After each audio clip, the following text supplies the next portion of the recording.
जय हिंद साथियों, स्वागत है आपका self study classes with Sumit Jain YouTube channel में। तो साथियों स्टार्ट हो चुका है आज का ये सेशन। सभी साथी आ जाएं और एक बार जल्दी से वीडियो को लाइक कर दें। ठीक है, आपको दोस्तों सेल्फ स्टडी क्लासेस वाला ऐप डाउनलोड करना है प्ले स्टोर में जाना है, सर्च करना है सेल्फ स्टडी क्लासेस। ठीक है, और इस ऐप को आप डाउनलोड कर सकते हो।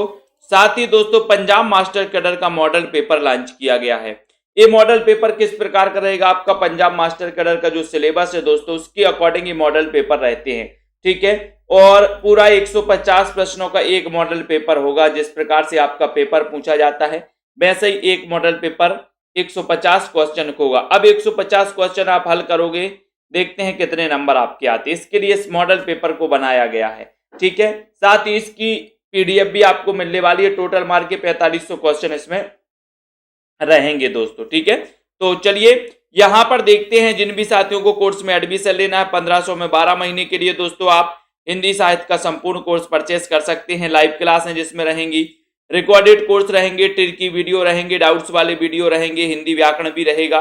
ठीक है, सभी साथी दोस्तों आज ही परचेस कर सकते हैं। टीजीटी पीजीटी वाले, केबीएस वाले, डीएसएसबी वाले, हमारे जितने भी साथी हैं। ठीक है, चलिए तो आज दोस्तों आपको यहां पर बताना है कामरेड का कोट ये रचना किसकी है। कामरेड का कोट ये रचना किसकी है? अमरकांत की रचना है या फिर दोस्तों संजय की रचना है? कामरेड का कोट के रचनाकार कौन है? एक बहुत ही और अच्छा क्वेश्चन आपसे पूछा गया है, जल्दी से बताएं। लाइक करना है जल्दी से फटाक से, और एक बार अपने मित्रों तक शेयर भी करना है। कामरेड का कोट इसके रचनाकार कौन है? और बहुत ही बढ़िया सुंदर सा आंसर आया आप लोगों का कि सर इसके जो रचनाकार माने जाते हैं वो माने जाते हैं कौन? कामरेड का कोट संजय। सही लगा दे संजय। ठीक है, तो आपका उत्तर क्या है? C number. Very good, Sanjay. Comrade का कोट इस संजय जी की रचना है, यानी कि आपका जो सी नंबर है। ठीक है, याद रख लेना, ये इनका कहानी संग्रह है दोस्तों, कामरेड का कोट, सी नंबर। उक्ति व्यक्ति प्रकरण, इसके लेखक कौन है? उक्ति व्यक्ति प्रकरण प्रश्न क्रमांक आपका 2 है, ये आपको बताना है। बताइए जल्दी से बताएं, बहुत ही अच्छा क्वेश्चन है दोस्तों। उक्ति व्यक्ति प्रकरण इसके रचनाकार कौन है? और एक बार जल्दी से लाइक भी कर देना, अपने मित्रों को शेयर भी कर दो। और जिन भी साथियों को कोर्स में एडमिशन लेना है दोस्तों, आप ले सकते हो। उक्ति व्यक्ति प्रकरण के लेखक कौन माने जाते हैं? दमदार लोग के प्रकरण चलते रहते हैं, बहुत बढ़िया। तो यहां पर याद रख लेना है, दमदार से क्या हो जाएगा? दामोदर शर्मा। बिल्कुल सही है, दामोदर शर्मा।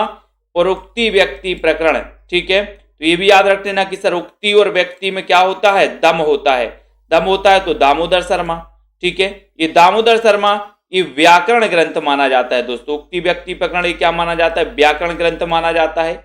और इसमें मध्य देशीय अभट्ट का प्रयोग हुआ है, ये भी याद रख लेना। ठीक है, मध्य देशीय अभट्ट का। तो यहां पर आपका उत्तर तो डी नंबर की ओर चला जाएगा। डी नंबर आपका सही है। श्यामा स्वप्न के लेखक कौन है? प्रश्न क्रमांक आपका 3 नंबर है। श्यामा स्वप्न इसके लेखक कौन है? किशोरीलाल गोस्वामी, ठाकुर जगमोहन सिंह, ब्रजनंदन सहाय, गोपाल राम गहमरी। तो श्यामा स्वप्न के लेखक कौन माने जाते हैं? एक बढ़िया सा क्वेश्चन आपसे पूछा गया है, बहुत ही बढ़िया क्वेश्चन है। सभी लोग बताएंगे। बताओ शिव कुमार जी, क्या हो जाएगा यहां पर राइट आंसर? बताइए रजनी शर्मा जी, प्रश्न क्रमांक 3 नंबर, श्यामा स्वप्न के रचनाकार। और आपने बिल्कुल सही बताया है कि सर ये जो श्यामा स्वप्न है ये जो है ठाकुर जगमोहन सिंह का क्या है? उपन्यास है। उपन्यास है श्यामा स्वप्न, यानी कि आपका बी नंबर यहां पर बिल्कुल सही है। ठीक है, श्यामा स्वप्न जगमोहन, ये भी अपन को याद रखना है। ऐसे भी आ सकते बिल्कुल, श्याम के स्वप्न में मोहन आए, या श्यामा स्वप्न मोहन, श्याम और मोहन, ऐसे भी याद कर सकते। ठीक है, तो आपका जो बी नंबर है वो बिल्कुल सही है। मेरी तेरी उसकी बात, इसके लेखक कौन है? तेरी मेरी उसकी बात, इसके लेखक कौन है? प्रश्न क्रमांक 4 नंबर का क्वेश्चन है। भगवती चरण वर्मा, यशपाल, शिव प्रसाद सिंह या फिर अमृतलाल नागर। बताइए सोनू KM जी, सोनू जी का CTET क्वालिफाई हो गए हो, वेरी गुड, धन्यवाद सोनू जी, बधाइयो। मेरी तेरी उसकी बात या तेरी मेरी उसकी बात, किसको नहीं बताना? बोले सर यशपाल को मत बताना, यश को मत बताना, तेरी मेरी उसकी बात। ठीक है, तो यहां पर आपका उत्तर हो जाएगा यशपाल। यशपाल यानी कि आपका जो बी नंबर है दोस्तों वो बिल्कुल सही है। ठीक है यशपाल जी, 4 नंबर का आपका जो बी है वो बिल्कुल सही है। ठीक है, बहुत बढ़िया। और यशपाल का क्या है, उपन्यास माना जाता है दोस्तों, उपन्यास। ठीक है, इनमें से कौन सी बोली पश्चिमी हिंदी वर्ग की नहीं है? बहुत अच्छा क्वेश्चन, प्रश्न क्रमांक 5 नंबर का पूछा गया है। कौन सी बोली पश्चिमी हिंदी वर्ग की नहीं है? बताओ। अवधी नहीं है, ब्रज, बुंदेली या फिर कन्नौजी? 5 नंबर का क्वेश्चन है और बहुत ही बढ़िया प्रश्न है दोस्तों। 5 का क्वेश्चन आपको बताना है कौन सी बोली पश्चिमी हिंदी वर्ग की नहीं है। ये क्वेश्चन पूछा गया है और आपने पढ़ी है कि सर पश्चिमी हिंदी की जब भी अपन पढ़ते हैं तो वो आता है क्या, कानों के खड़ी बुंदेली ब्रजभान हरि के पास। ठीक है, कन्नौजी, खड़ी, बुंदेली, ब्रज हरियाणवी ये पश्चिमी की आती हैं। तो ब्रज तो है, कन्नौजी भी है, बुंदेली भी है, अवधी नहीं है। अवधी किसकी है दोस्तों? ये आपको पता है अब छत्तीसगढ़ी यानी कि पूर्वी हिंदी की है। तो आपका जो ये नंबर है वो बिल्कुल सही आंसर हो जाता है। ये नंबर आपका राइट आंसर हो जाता है। अब ये सा ध्वनि आपका बताना है कि उसका उच्चारण स्थान क्या है। मूर्धन्य है, तालव्य है, दंत है या फिर दोस्तों ओष्ठ है? क्या है? सा ध्वनि का उच्चारण स्थान क्या है? बहुत ही अच्छा क्वेश्चन है विश्वास मलिक जी, निधि दुबे जी, राजू मौर्य जी, दारसू जी। सा ध्वनि का उच्चारण स्थान क्या माना जाता है? शक्कर का सा, इसका उच्चारण स्थान क्या है? और बहुत ही अच्छा क्वेश्चन आ रहा है सभी लोगों का कि सर इसका उच्चारण स्थान है तालव्य। तालव्य यानी कि आपका जो बी नंबर है, बी नंबर ये बिल्कुल सही है। बी नंबर आपका राइट आंसर है, तालव्य आपका सही है, बी नंबर। भाषा और समाज के लेखक कौन है? 7 नंबर का क्वेश्चन, भाषा और समाज के लेखक कौन है? रामविलास शर्मा है, देवेंद्रनाथ शर्मा है, धीरेन्द्र वर्मा है या फिर उदय नारायण तिवारी? प्रश्न क्रमांक 7 है, भाषा और समाज के लेखक कौन है? ये क्वेश्चन आपसे पूछा गया है। बहुत ही बढ़िया प्रश्न है 7 नंबर में। और 7 का जो उत्तर आपका चला जाएगा वो देखते हैं कौन बता रहा है। भाषा और समाज, और आपको पता है कि सर भाषा और समाज पूछा गया है, इसके लेखक कौन है 7 नंबर में?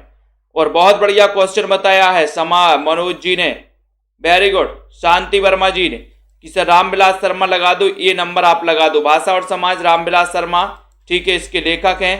और रामविलास शर्मा ये दोस्तों आपको पता है प्रसिद्ध मार्क्सवादी आलोचक माने जाते हैं। मार्क्सवादी, ठीक है, कौन? रामविलास शर्मा प्रगतिवादी आलोचक माने जाते हैं, मार्क्सवादी आलोचक माने जाते हैं।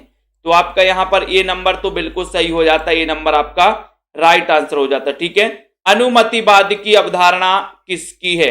प्रश्न क्रमांक 8, अनुमतिवाद की अवधारणा किसकी है ये आपको बताना है। बताइए रुद्राज जी, क्या है यहां पर राइट आंसर? प्रश्न क्रमांक 8 संकोक की है, रुद्रट की है, भट्टनायक की है या फिर विश्वनाथ की है? अनुमतिवाद की अवधारणा, ये अवधारणा किसकी है? अनुमति। तो अपन क्या करते हैं जब पूजन करने जाते हैं ना, तो अपन शंख बजाते, शंख, और शंख बजा के क्या लेते भगवान से? अनुमति लेते हैं। शंख से संकोक और अनुमति लेते हैं, तो अनुमति। ठीक है, तो अनुमतिवाद या अनुमतिवाद के प्रवर्तक कौन है? संकोक, यानी कि आपका उत्तर 1 नंबर चला जाएगा। ये नंबर आपका बिल्कुल सही हो जाएगा। ठीक है, शंख बजाकर अनुमति। ठीक है, वेरी गुड, बहुत बढ़िया प्रश्न आपने बताई। यहां पर आ जाते हैं, जादुई यथार्थवाद के प्रतिष्ठापक कौन माने जाते हैं? जादुई यथार्थवाद यानी कि प्रश्न क्रमांक आपका 9 है, 9 का आपको बताना है दोस्तों। जादुई यथार्थवाद पूछा गया, इसके प्रतिष्ठापक कौन माने जाते हैं? 9 नंबर में जादुई यथार्थवाद के प्रतिष्ठापक कौन है? अच्छा क्वेश्चन है, प्रमिला सिंह जी, कमलाकांत जी। और यहां पर आपका 9 नंबर में जो क्वेश्चन हो जाएगा, थोड़ा सा कठिन क्वेश्चन है, आपकी पहुंच से बाहर शायद, लेकिन बहुत सारे लोग सही उत्तर बताएंगे कि सर जो जादुई यथार्थवाद है इसके प्रवर्तक हैं बुएलो। कौन है? बुएलो। ठीक है, यानी आपका जो डी नंबर है बुएलो वो बिल्कुल सही है। ठीक है, बहुत बढ़िया, है ना। अगला क्वेश्चन, उत्तर संरचनावाद के मुख्य विचारक कौन है? प्रश्न क्रमांक 10 का आंसर है, सभी लोग बताएंगे। उत्तर संरचनावाद के लेखक कौन है? ये क्वेश्चन आ जाते बीच बीच में, 10 नंबर का क्वेश्चन है और बहुत ही बढ़िया क्वेश्चन है दोस्तों। उत्तर संरचनावाद ये क्वेश्चन आता है, बताइए मंजू यादव जी, पुष्पा जी, उत्तर संरचनावाद के मुख्य विचारक कौन माने जाते हैं? ये क्वेश्चन पूछा गया है और आपका देखते हैं क्या उत्तर बता रहा है। 10 नंबर में उत्तर संरचनावाद तो सही बताया है बीनू जी ने कि सर सस्यूर हैं। बहुत बढ़िया रितेश जी, सस्यूर माने जाते हैं, ठीक है, फर्डिनेंड सस्यूर माने जाते हैं, यानी कि आपका उत्तर सी में आपने जो करेक्ट आंसर लगाया है वो बिल्कुल सही है, सी नंबर सही है। अर्ध कथानक किस भाषा की रचना है? बहुत अच्छा क्वेश्चन है। एक तो आपको पता है कि ये दोस्तों हिंदी की प्रथम प्राचीनतम आत्मकथा मानी जाती है अर्ध कथानक, बनारसी दास जैन द्वारा रचित मानी जाती है, लेकिन इसकी भाषा क्या है ये पूछा गया है आपका 11 नंबर का क्वेश्चन में। तो आपका उत्तर क्या हो जाएगा यहां पर 11 नंबर में? सभी लोग एक बार लाइक कर दो जल्दी से, अपने मित्रों को शेयर भी कर दिया करो। और अर्ध कथानक किस भाषा की रचना है ये क्वेश्चन पूछा है, तो आपको पता ही है कि सर 1641 की ये रचना मानी जाती है अर्ध कथानक, और इसकी जो भाषा मानी जाती है वो मानी जाती है कौन सी? बी। बी आपका यहां पर बिल्कुल सही है, ठीक है, बी नंबर ब्रज आपका सही है, बी नंबर राइट आंसर है। नेक्स्ट क्वेश्चन देखो, इनमें से कौन सी दलित आत्मकथा नहीं है? कौन सी दलित आत्मकथा नहीं है दोस्तों, बताओ? नागफनी है, जूठन, अपनी खबर या फिर मुर्दहिया? दलित आत्मकथा कौन सी नहीं है? ये क्वेश्चन पूछा गया। रीना यादव जी जल्दी से बताएं, अच्छा क्वेश्चन पूछा गया। और जिन भी साथियों ने अभी तक सेल्फ स्टडी क्लासेस का ऐप डाउनलोड नहीं किया है वो सभी साथी सेल्फ स्टडी क्लासेस का ऐप डाउनलोड कर लें दोस्तों। यहां पर आपसे क्वेश्चन पूछा गया है कि कौन सी दलित आत्मकथा नहीं है, तो बताइए दलित आत्मकथा कौन सी नहीं है? और बिल्कुल सही आंसर जा रहा है 12 नंबर में कि सर ये जो अपनी खबर है, अपनी खबर, सी नंबर, अपनी खबर, पांडे बेचन शर्मा उग्र, ये दलित आत्मकथा नहीं मानी जाती। ये आपका बिल्कुल सी नंबर बिल्कुल सही है। एक ये आत्मकथा किसकी है दोस्तों? ये है किसकी? अपनी खबर, पांडे बेचन शर्मा उग्र की आत्मकथा मानी जाती है, ठीक है, बहुत बढ़िया। आपको यहां पर आ जाते उज्जवल वरदान चेतना का सौंदर्य जिसे सब कहते हैं, यह पंक्ति कामायनी के किस सर्ग से ली गई? ये आपको बताना है, सभी लोग बताएंगे। यहां पर दोस्तों आपको पता है कि यहां पर एक आई है नागफनी, ये रूपनारायण सोनकर की है, ठीक है, ये हो गई। जूठन तो आपको पता ही है ओम प्रकाश वाल्मीकि मानी जाती है। और मुर्दहिया ये तुलसी राम की है। मुर्दहिया किसकी है? तुलसी राम की, ठीक है, तुलसी राम की मानी जाती। तो ये तीनों जो है ये दोस्तों आपको दलित आत्मकथा मानी जाती हैं, इनको अपन को याद करना है। उसके बाद आपको ने कामायनी पढ़ा है दोस्तों, कामायनी वहां का पढ़ा है, ठीक है, 15 सर्ग जिसमें माने जाते हैं। तो उज्ज्वल वरदान चेतना का सौंदर्य जिसे सब कहते हैं, ये पंक्ति किस सर्ग से ली गई? 13 नंबर का क्वेश्चन है और 13 में आपका उत्तर क्या हो जाएगा? उत्तर उज्ज्वल वरदान चेतना का सौंदर्य जिसे सब कहते हैं, ये जो पंक्ति ली गई है वो ली गई है लज्जा सर्ग से। कामायनी जिसका रचना काल है दोस्तों 1935, ठीक है, कामायनी का रचना काल है 1935 और इसमें सर्ग कितने हैं? तो वो है 15 सर्ग, 15 सर्ग हैं, ठीक है। और लज्जा यानी कि आपका जो सी नंबर है, सी नंबर ये बिल्कुल सही है, लज्जा आपका सही है।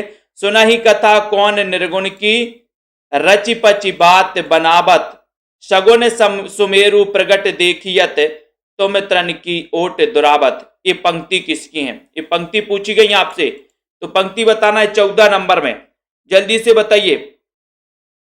बहुत बढ़िया, 14 नंबर का क्वेश्चन है आस्था जी, लवली ठाकुर जी, सुना ही कथा कौन निर्गुण की, ये 14 नंबर में ये आपको बताना है।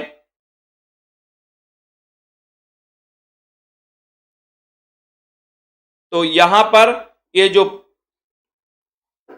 पंक्ति हो जाएगी, ये पंक्ति सतीश कुमार जी ने उत्तर बताया है कि सर आपका उत्तर है सूरदास, यानी कि आपका जो ए नंबर है वो बिल्कुल सही है, ठीक है। सुना ही कथा कौन निर्गुण की, रचि पचि बात बनावत, ये जो पंक्ति है ये पंक्ति है सूरदास, ये नंबर आपका सही हो जाएगा, ठीक है, ये नंबर सही है। नेक्स्ट देखो, कितना अनुभूतिपूर्ण था वह एक क्षण का आलिंगन, कथन किस रचना से है? बहुत अच्छा क्वेश्चन है। कितना अनुभूतिपूर्ण था वह एक क्षण का आलिंगन, ये कथन किस रचना से लिया गया है? ध्रुव स्वामिनी, प्रेम योगिनी, नील देवी या फिर कर्पूर मंजरी से? बताइए प्रेसिडेंट ऑफ इंडिया जी, बताएं। बहुत बढ़िया, प्रेसिडेंट भी आ गए हैं। 15 नंबर का क्वेश्चन पूछा गया आपसे।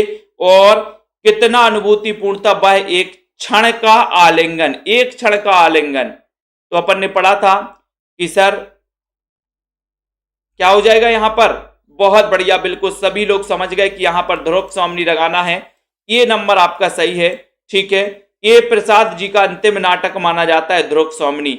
इसका रचनाकाल बताया अनूप जी ने कि सर ये 1933 में लिखा गया था, 1933 में ध्रुव स्वामिनी, ठीक है। और ये अनमेल विवाह की समस्या को लेकर के लिखा गया ये नाटक था ध्रुव स्वामिनी, ये आपको पता है। ये नंबर आपका बिल्कुल सही है, बहुत बढ़िया, बिल्कुल सही आंसर पकड़ रहे आज आप लोग। आखिरी कलाम काव्य का प्रतिपाद्य विषय क्या है? 16 नंबर का क्वेश्चन है, सभी लोग बताएंगे उत्तर क्या हो जाएगा दोस्तों, सभी लोग बताएं और लाइक करना है जल्दी से।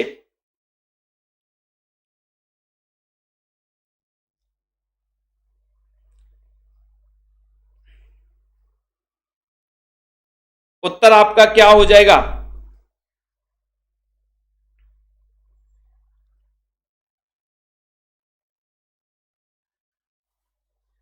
आखिरी कलाम काव्य का प्रतिपाद्य क्या है और इसके रचनाकार कौन है ये भी आपको बताना है।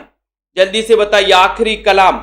और आखिरी कलाम का जो प्रतिपाद्य विषय है दोस्तों, वो विषय है, क्या विषय है? इस्लाम दर्शन। क्या है? इस्लाम दर्शन है आखिरी कलाम का, ठीक है। प्रतिपाद्य विषय इस्लाम दर्शन माना जाता है। अब ये आखिरी कलाम, ये रचना है किसकी, ये भी आपको बताना है। ये रचना है किसकी, ये बताइए जल्दी से। आखिरी कलाम इस्लाम दर्शन से संबंधित है, जायसी की, बिल्कुल सही है। तो ये नंबर आपका बिल्कुल सही है। तद्भव पत्रिका का प्रकाशन स्थल क्या है? 17 नंबर में। तद्भव पत्रिका आपने पढ़ा होगा, बताइए तद्भव पत्रिका का प्रकाशन स्थल क्या है? भोपाल, दिल्ली, अहमदाबाद या फिर लखनऊ? बताइए विनीता राय जी, एक बार लाइक कर दो सभी साथी। जिन भी साथियों को कोर्स में एडमिशन लेना है दोस्तों, सभी साथी आ जाएं और यहां पर सेल्फ स्टडी क्लासेस का ऐप डाउनलोड कर लें। तद्भव पत्रिका का प्रकाशन स्थल क्या है?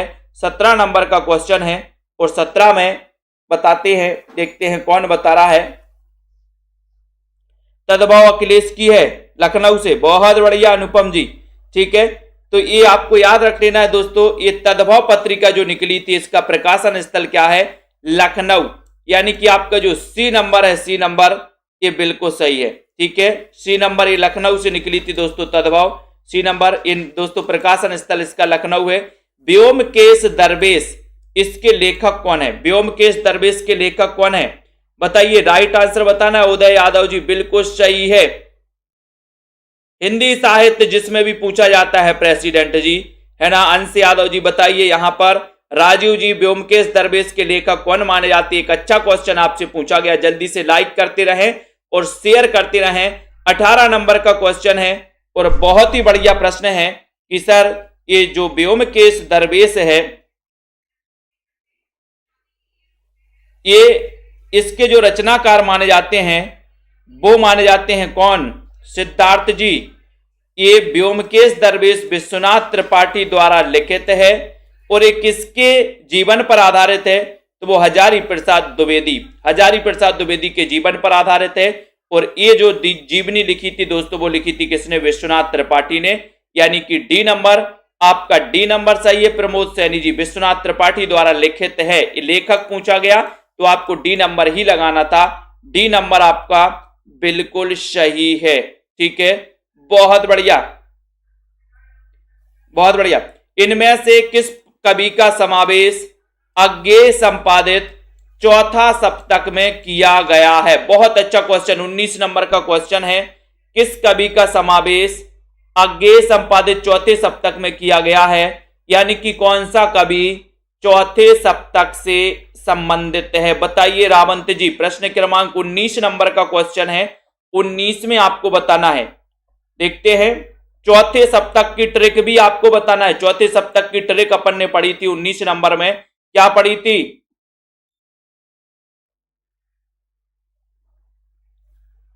और बिल्कुल सही बताया है कि सर वो है सुमन राजे। सुमन राजे चतुर्थ सप्तक से संबंधित थी दोस्तों, यानी कि आपका उत्तर बिल्कुल सही चला गया पुष्पा जी। बी नंबर सुमन राजे आपका राइट आंसर। ये चतुर्थ सप्तक से संबंधित थी। इनकी अपन ने ट्रिक बनाई थी चौथे सप्तक की। किसी को याद है तो जल्दी से बताओ। अथा तो घुमक्कड़ जिज्ञासा किस विधा से संबंधित रचना है? 20 नंबर का क्वेश्चन है। 20 का क्वेश्चन आपको बताना है और जल्दी से लाइक करना है। भावना गंगवार जी, विभा पांडे जी बताइए, अथा तो घुमक्कड़ जिज्ञासा किस विधा से संबंधित है? उदय यादव जी 20 नंबर का क्वेश्चन बताना है, तो जल्दी से बताइए। और इसके रचनाकार कौन है ये भी आपको बताना है। इसके रचनाकार कौन है ये भी बताना है, रीमा यादव जी। और सेल्फ स्टडी क्लासेस का ऐप सभी साथी डाउनलोड कर ले। अथा तो घुमक्कड़ जिज्ञासा इसकी विधा पूछी गई तो यात्रा वृत्तांत है, यानी कि सी नंबर बिल्कुल सही है। लेकिन आपको बताना है कि इसके रचनाकार कौन है। इसके रचनाकार देखते हैं कौन बता रहा है। अलका गौतम जी बताइए, वीना चौहान जी बताएं। बहुत बढ़िया, प्रयाग के कुंवर केदार, ये तो तीसरे की है, बीनी सरोज जी। और राहुल सांकृत्यन, अथा तो घुमक्कड़ जिज्ञासा यात्रा वृत्तांत सी नंबर और राहुल सांकृत्यायन द्वारा रचित है। ठीक है, अब यहां पर बताना है जन्म के अनुसार सही अनुक्रम कौन सा है। जन्म के अनुसार बताना, मैंने कई बार आपको दोस्तों बताया है। यहां पर जन्म के अनुसार बताइए आप क्या लगाओगे। अवध के राजकुमार श्री नंद सुमन के साथ स्वदेश विराज दीपिका शुक्ला जी बिल्कुल सही है। अवध के राजकुमार, वेरी गुड। यहां पर बताना है प्रताप नारायण मिश्र, बाल मुकुंद गुप्त, बालकर्ण भट्ट, राजा लक्ष्मण सेन, इनमें से आपको चयन करना है कि आपका कौन सा सही हो जाएगा। देखते हैं, तनु जी बताओ कौन यहां पर सही हो रहा है।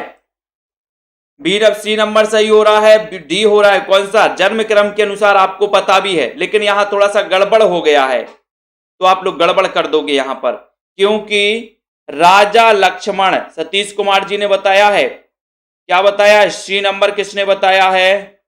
सी नंबर बताया है, कौन बता रहा है सी नंबर? अनुराग यादव जी बता रहे हैं। 21 में बोले सर सी नंबर लगा दो, क्योंकि 1826 में जन्म हुआ था राजा लक्ष्मण सिंह का। ठीक है, इनका जन्म हुआ था दोस्तों 1844 में। प्रताप नारायण मिश्र का जन्म हुआ था 1856 में। ठीक है, और उसके बाद आपसे पूछा गया बाल मुकुंद गुप्त, जिनका जन्म हुआ था 1865 में। तो आप थोड़ा सा गड़बड़ हो गए यहां पर। 1826 में राजा लक्ष्मण सिंह। ठीक है, ये सबसे पहले आएंगे, फिर उसके बाद बालकर्ण भट्ट आएंगे, प्रताप नारायण मिश्र और फिर बाल मुकुंद गुप्त। इस प्रकार से सी नंबर आपका यहां पर सही हो जाएगा।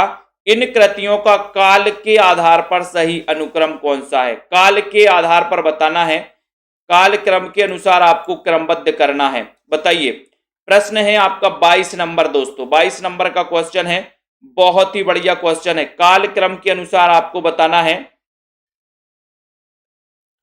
देखते हैं कौन कौन सही बता पाता है। सौरभ पांडे जी लाइक कर देना है। 22 नंबर का सही आंसर क्या हो जाएगा बताओ।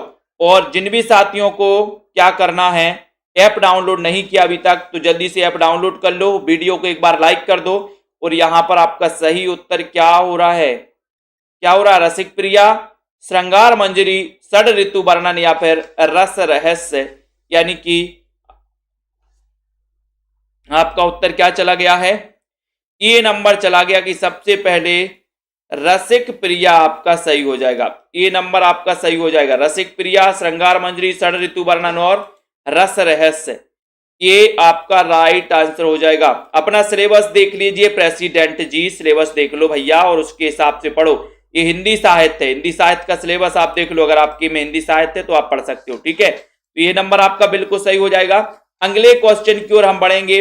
अगला प्रश्न आपके दोस्तों स्क्रीन पर आ रहा है कि मनोवैज्ञानिक उपन्यासों का अनुक्रम बताना है। मनोवैज्ञानिक उपन्यासों का अनुक्रम बताइए जल्दी से। सन्यासी, अजय की डायरी, अपने अपने अजनबी या फिर कल्याणी, ये अनुक्रम आपको बताना है। 23 नंबर का क्वेश्चन है, बहुत ही अच्छा क्वेश्चन है।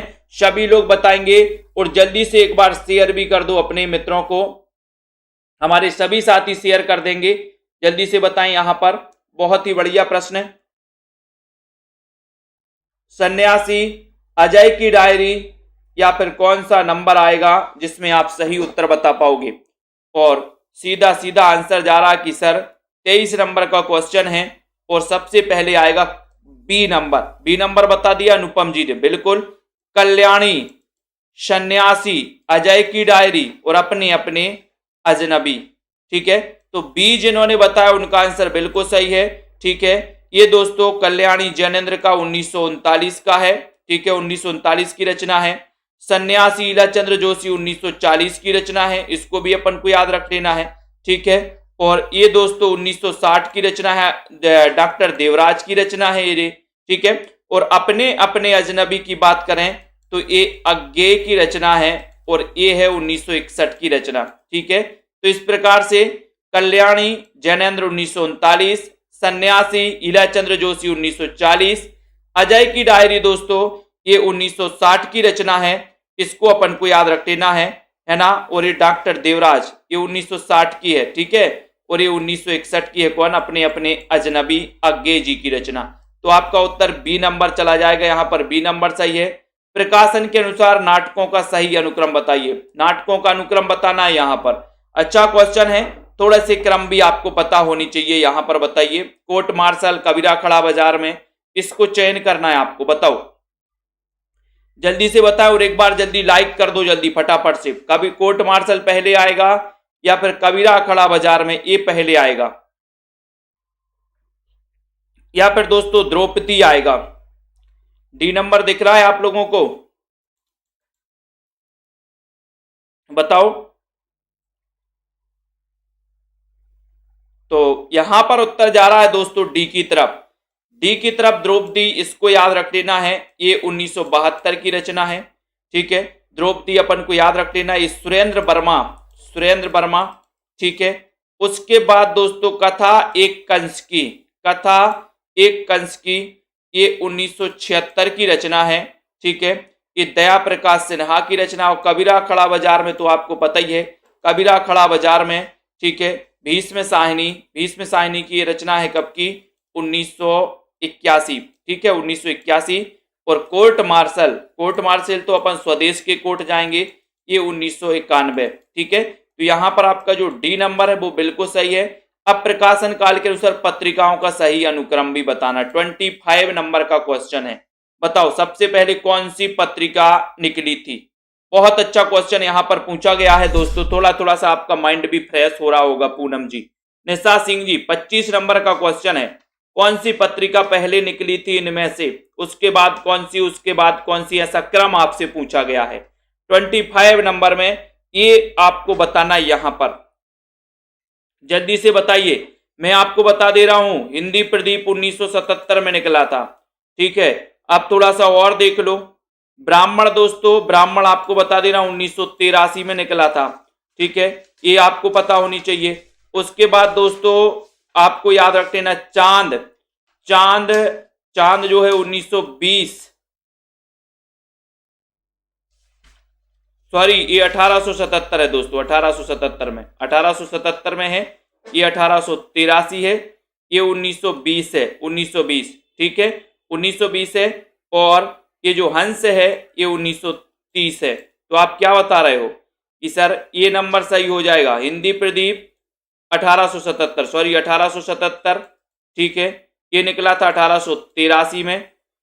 और चांद दोस्तों, चांद 1920 में, और ये निकला था 1930, ये पत्रिकाएं। ठीक है, तो हिंदी प्रदीप इसके संपादक कौन थे, बालकृष्ण भट्ट थे, 1877 में।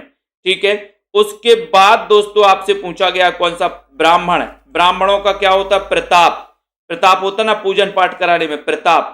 तो 1883 में इसका दोस्तों प्रकाशन हुआ, 1883 में। उसके बाद चांद पूछा गया आपसे, चांद दोस्तों ये 1920 में। ठीक है, और हंस, हंस दोस्तों ये प्रेमचंद, प्रेमचंद द्वारा ये पत्रिका निकाली गई, प्रकाशन इसका किया गया 1930 में। ठीक है, तो आपका ये नंबर बिल्कुल सही हो जाएगा। थोड़ा सा आपको याद करना है, काल के अनुसार कृतियों का सही अनुक्रम बताइए 26 नंबर में। 26 का क्वेश्चन है, काल क्रम के अनुसार सही अनुक्रम बताओ। सबसे पहले कौन सी निकली थी? खुमाण रासो, बीसलदेव रासो, चंदन वाला रास या फिर पयोमचर्यू। फिर आपका थोड़ा सा आपको माइंड वो करना है, माइंड लगाना है। दारसू शर्मा जी, रेखा जी, थोड़ी सी रचना काल भी आपको पता होनी चाहिए। यहां पर प्रश्न है आपका 26 में आपको क्वेश्चन बताना है। 26 में जल्दी से बताइए और एक बार जल्दी से लाइक भी कर दीजिए। तो 26 में आपका उत्तर क्या हो जाएगा? तो यहां पर आपको पता है कि सर सी नंबर बता दिया तनु जी ने, पयोमचर्यू, फिर खुमाण रासो, फिर बीसलदेव रासो और फिर चंदन वाला रास। सी नंबर बता दिया, बिल्कुल सही आंसर है। सी नंबर आपका सही है दोस्तों। ठीक है, ये 8वीं सदी की रचना है। खुमाण रासो दोस्तों ये 9वीं सदी की रचना है। ठीक है, ये भी आपको पता होनी चाहिए। ये 12वीं सदी की रचना है बीसलदेव रासो, और ये चंदन वाला रास है 13वीं सदी की रचना। ठीक है, तो ये पयोमचर्यू स्वयंभू की रचना है। खुमाण रासो आपको पता है दलपति विजय की रचना है। बीसलदेव नरपति नाल की है। ठीक है, और चंदन वाला रास ये आसगू कवि की रचना है। तो आपका उत्तर सी नंबर बिल्कुल सही हो जाएगा। बहुत बढ़िया। ठीक है, नेक्स्ट है काल के अनुसार आचार्यों का सही अनुक्रम बताना है। यहां पर 27 नंबर के क्वेश्चन में आचार्यों का सही अनुक्रम बताना है। इन दो में से ही बता दो कौन सा सही है। काल के अनुसार दोस्तों सबसे पहले के कौन है, उसके बाद के कौन है, उसके बाद के कौन है, ये बताना है। 27 नंबर में सभी लोग बताएंगे, और अगर आप लिख रहे हो तो लिख भी सकते हो। बताइए उदय यादव जी, बहुत ही अच्छा क्वेश्चन है। तो आपको यहां पर पता होनी चाहिए कि सर काल के अनुसार आचार्यों का सही अनुक्रम अगर पूछा गया है तो सबसे पहले आएंगे कौन? बामन। 8वीं सदी के हैं। भोजराज की बात कर लो दोस्तों, तो भोजराज 11वीं में बोले सर भोजन जाना चाहिए। ठीक है, रुइयक की बात कर लो तो रुइयक के 12वीं सदी के हैं, 12वीं के, और विश्वनाथ है दोस्तों 14वीं सदी के। ठीक है, तो इस प्रकार से बामन 8वीं सदी पहले नंबर आएंगे। बामन, ये भोजराज 11वीं, रुइयक दोस्तों आपको याद रख लेना 12वीं और 14वीं। ठीक है, इस प्रकार से आपका ये हो जाएगा। अगले क्वेश्चन की ओर बढ़ते हैं। यहां पर काल के आधार पर सही अनुक्रम कौन सा है, ये काल के आधार पर आपको बताना है। 28 नंबर का क्वेश्चन है। तो यहां पर आपका उत्तर क्या हो जाएगा?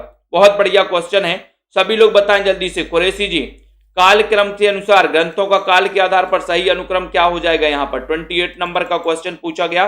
28 का राइट आंसर क्या हो जाएगा? तो यहां से ये भी आपको पता चल जाता है दोस्तों। 28 नंबर का क्वेश्चन में 28 में देखते हैं, राहुल जी ने बताया 28 का ए। बहुत बढ़िया, बिल्कुल सही आंसर बताया है। दारसू जी ने भी बताया 28 का ए। अंश जी ने भी ये बता दिया, मतलब आप लोग कुछ पी कर आए। काव्यादर्श, यहां से ये भी आपको पता होनी चाहिए कि काव्यादर्श के लेखक कौन है। तो काव्यादर्श के लेखक हैं दोस्तों दंडी। ये क्वेश्चन आया था काव्यादर्श। ठीक है, ध्वन्यालोक के रचनाकार कौन है? ध्वन्यालोक के रचनाकार भी आपको पता होनी चाहिए कि सर आनंद वर्धन है। काव्य प्रकाश किसकी रचना है? काव्य प्रकाश के रचनाकार कौन है? तो काव्य प्रकाश मम्मट की रचना है ये, मम्मट। और साहित्य दर्पण ये विश्वनाथ की रचना है दोस्तों। किसकी है? विश्वनाथ की साहित्य दर्पण। तो काव्यादर्श दंडी, ध्वन्यालोक, काव्य प्रकाश और साहित्य दर्पण, यानी कि आपका ये नंबर बिल्कुल सही चला जाएगा। ये नंबर सही है। ठीक है, अब यहां पर दोस्तों, ठीक है इसको छोड़ दो, 29 नंबर कुछ अलग क्वेश्चन है। अब यहां पर आपसे प्रकाशन के अनुसार उपन्यासों का सही अनुक्रम पूछा गया है। उपन्यासों का सही अनुक्रम देखते हैं कौन कौन सही बता पाता है, ये आपको बताना। 30 नंबर का क्वेश्चन बहुत ही बढ़िया प्रश्न है, और एक बार जल्दी से लाइक कर दो दोस्तों। 30 नंबर के क्वेश्चन में सही आंसर आपका क्या जा रहा है? तो यहां पर आपका उपन्यास सबसे पहले कौन सा आता है देखते हैं।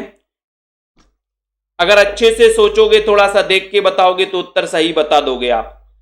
देखते हैं कौन कौन बता पा रहा है सही, और तुक्का लगा रहे हो तो गलत कर जाओगे। प्रश्न क्रमांक 30 नंबर का क्वेश्चन है, और सोनू जी, अनुराग जी बिल्कुल सही आंसर पे जा रहे हैं आप लोग। बहुत बढ़िया। कमलाकांत जी, ठीक है, आज तो कुछ खाकर आए आप लोग, सही सही बता रहे। यानी कि डी नंबर भागवती। भागवती यहां पर सबसे पहले आएगा। ठीक है, बहुत बढ़िया, भागवती सही है दोस्तों। भागवती श्रद्धाराम फिल्लोरी का है और ये 1877 में इसका प्रकाशन हुआ था। उसके बाद नदी के दीप की बात करें तो ये अज्ञे जी का है दोस्तों, 1954 में इसका प्रकाशन हुआ था। अंधेरे बंद कमरे, अंधेरे बंद कमरे, इसके रचनाकार कौन है? मोहन राकेश। अंधेरे बंद कमरे मोहन राकेश हैं। ठीक है, और इसका दोस्तों प्रकाशन हुआ था 1961 में, अंधेरे बंद कमरे। और बेदिन की बात करें तो बेदिन बोले बड़े निर्मल थे। बेदिन कैसे थे? बड़े निर्मल थे। तो निर्मल वर्मा की रचना, और ये 1964 की रचना है, 1964। ठीक है, तो भागवती श्रद्धाराम फिल्लोरी 1877, नदी के दीप 1954, अज्ञे, अंधेरे बंद कमरे 1961 मोहन राकेश, वे दिन निर्मल वर्मा का उपन्यास 1964। ठीक है, अब यहां पर पत्रिकाओं को उनके संपादकों के साथ सुमेलित करना है। तो ये पत्रिकाएं दी हैं, उनके संपादक कौन थे ये आपको सुमेलित करना है। तो यहां पर सुमेलित करिए सभी साथी, और एक बार जल्दी से लाइक कर दीजिए। 31 नंबर का क्वेश्चन है, सभी लोग बताएंगे। बिल्कुल सही है, बहुत बढ़िया सौरभ जी। जिन भी साथियों ने सेल्फ स्टडी क्लासेस का ऐप डाउनलोड नहीं किया वो ऐप डाउनलोड कर लें। कवि वचन सुधा के संपादक कौन थे? ब्राह्मण के कौन थे? हिंदी प्रदीप के कौन थे? विश्व भारती के कौन थे? तो एक क्रम से आपको लगाना है। यहां पर 31 नंबर का क्वेश्चन है, और आपको कवि वचन सुधा तो आपको बनेगा ही कि सर इसके संपादक तो थे बाबू हरिश्चंद्र थे, ऐसे ही लगा लो। ब्राह्मण का बोले सर पूंजी पाठ में प्रताप होता है, तो यहां पर आपका उत्तर हो जाएगा ये प्रताप नारायण मिश्र हो जाएंगे। ठीक है, ये हो जाएगा। ठीक है, उसके बाद हिंदी प्रदीप की बात करें 1877 में बालकर्ण भट्ट हो जाएंगे, बालकर्ण भट्ट हो जाएंगे। ठीक है, ये हो गया। और उसके बाद विश्व भारती की बात करें, विश्व भारती इसके रचनाकार कौन है? तो आपका उत्तर हो जाएगा विश्व भारती। ये पत्रिका के संपादक कौन है ये पूछा गया आपसे, तो आपका उत्तर हो जाएगा कि विश्व भारती ये पत्रिका दोस्तों इसके संपादक थे हजारी प्रसाद द्विवेदी। ठीक है, हाँ बिल्कुल सही है, उसका 1951 सही, नदी के दीप। ठीक है, प्रदीप के बिल्कुल भट्टा, प्रदीप के बाल भट्टा से भरत गए। ठीक है, तो कवि वचन सुधा, कवि वचन सुधा ये बाबू हरिश्चंद्र हो गए। ठीक है, ब्राह्मणों का क्या है? प्रताप है, तो प्रताप नारायण मिश्र इसके संपादक थे। हिंदी प्रदीप ये बालकर्ण भट्ट ने निकाला था दोस्तों। ठीक है, इसके संपादक थे। और विश्व भारती ये हजारी प्रसाद द्विवेदी इसके संपादक थे। तो कुछ चीजें आपसे क्वेश्चन आएगा कि कवि वचन सुधा के संपादक कौन थे, आप बताओ। हरिश्चंद्र जी। ब्राह्मण के संपादक कौन थे? प्रताप नारायण मिश्र थे। हिंदी प्रदीप के संपादक कौन थे? बालकर्ण भट्ट थे। विश्व भारती के संपादक कौन थे? तो आप बता देना, हजारी प्रसाद द्विवेदी थे। ठीक है, तो इतनी चीजें आपको पता होनी चाहिए दोस्तों। ठीक है, बहुत बढ़िया तरीके से आप लोगों ने प्रश्न बताए हैं। इतने अच्छे से कुछ महत्वपूर्ण चीजें भी दोस्तों आपको यहाँ पर सीखने को मिले हैं। अब यहाँ पर कुछ कृतियां दी हैं और उनके रचनाकारों के साथ सुमेलित करना है अपन को। उनके रचनाकार कौन है यहीं पर सीधे सीधे आप कर सकते हो। मैंने स्मृति के दीप जलाए, भावों की तीर्थ यात्रा, बेदिन बेलोग और वन तुलसी की गंध। इनमें से आपको चयन करना कि रचनाएं आखिर किस किस की हैं। ये क्वेश्चन आपको बताना है, फटाक से बताइए और एक बार शेयर भी कर दीजिए। बहुत अच्छी है दोस्तों, इनको जानना बहुत जरूरी है महत्वपूर्ण रचनाओं को। तो मैंने स्मृति के दीप जलाए, ये रचना किसकी है? जल्दी से बताइए सभी साथी। और आपका उत्तर चला गया कि सर मैंने स्मृति के दीप जलाए, ये रामनाथ सुमन, रामनाथ सुमन। ठीक है, ये किसकी रचना है? रामनाथ सुमन की रचना है। भावों की तीर्थ यात्रा की रचनाकार कौन है? भावों की तीर्थ यात्रा, ऐसे ही बताते जाओ। भावों की तीर्थ यात्रा बोले सर हमने विष्णु प्रभाकर। ठीक है, विष्णु अपने भावों की तीर्थ यात्रा की, विष्णु के दर्शन करके आए विष्णु। वे दिन वे लोग, वे दिन एक क्वेश्चन आया था अभी टीजीटी में, वे दिन वे लोग के रचनाकार कौन है? बोले वे दिन वे लोग शिव पूजन सहाय, शिव पूजन सहाय। और वन तुलसी की गंध, वन तुलसी की गंध के रचनाकार कौन है? फणीश्वरनाथ रेणु। बोले सर तुलसी की गंध सूंघकर फण वाला पहुंच जाता है, फण वाला। ठीक है, तो ये आपको पता चल गया। मैंने स्मृति के दीप जलाए, रामनाथ सुमन की रचना है। भावों की तीर्थ यात्रा, ये विष्णु प्रभाकर की रचना है। ठीक है, बेदिन बेलोग, ये शिव पूजन सहाय की रचना है। वन तुलसी की गंध, इसके रचनाकार कौन है? फणीश्वरनाथ रेणु है।